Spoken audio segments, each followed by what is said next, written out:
જી સાહેબ, નામ બતાતું. હું ડૉક્ટર તેજસ શુક્લ, નાયબ પશુપાલન નિયામક, જિલ્લા પંચાયત જામનગર.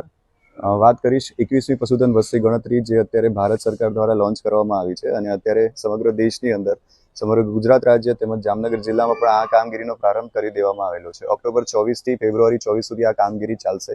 આ એપ્લિકેશન બેઝ એક જીપીએસ બેઝડ એપ્લિકેશન છે કે જેમાં અમારા ગણતરીદાર ઘરે ઘરે જઈ, દરેક ગામે જઈ, દરેક વોર્ડ, દરેક નગરપાલિકાને કવર કરી અને પશુઓની વસ્તી ગણતરી કરશે. એમાં દરેક માલિકનું નામ, એના ડિટેલ્સ પણ આવશે, સાથે પશુઓ કેટલા રાખે છે, કેટલું દૂધ આપે છે, જો કોઈ માલિક પાસે કોઈ ફોડર છે અથવા તો કોઈ મશીન્સ બી છે, એ બધાની જ એન્ટ્રી આની અંદર થશે કે જેનાથી એક સારો સૂચિત ડેટા આપણને મળશે, જેનાથી ભવિષ્યની અંદર કોઈ નવું સ્ટ્રેટેજી બનાવી હશે, કોઈ પ્લાનિંગ, પશુપાલકો માટે નવી કોઈ સારી કામગીરી, વેક્સિનેશનની કામગીરી કરવી હશે તો એનાથી આપણને ડેટા મળી શકશે. તો તમામ પશુપાલકોને, જામનગર જિલ્લાના તમામ પશુપાલકોને જિલ્લા પશુપાલન અધિકારી તરીકે એક નમ્ર વિનંતી કે જ્યારે ગણતરીદાર આપના ઘરે આવે ત્યારે એને પૂરી ચોકસાઈથી પોતાના પશુઓના ડેટા આપશો કે જેનાથી જામનગર જિલ્લામાં કુલ કેટલું પશુધન છે એનો એક ચોકસાઈ ભરો ડેટા આપણને મળી શકે.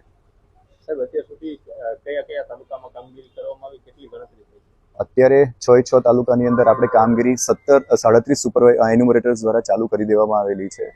એક એન્યુમરેટર્સને ભારત સરકાર દ્વારા જે નોર્મ્સ મુજબ જેટલા હાઉસહોલ્ડ આપેલા છે એટલી ગણતરી સ્ટાર્ટ કરી દેશે અને આગામી અંદાજિત લગભગ 4 મહિનાની અંદર વેલ પ્લાન અમે લોકો સારા પ્લાનિંગ સાથે આ સમગ્ર જિલ્લાની અંદર આ કામગીરી પૂર્ણ કરી દઈશું.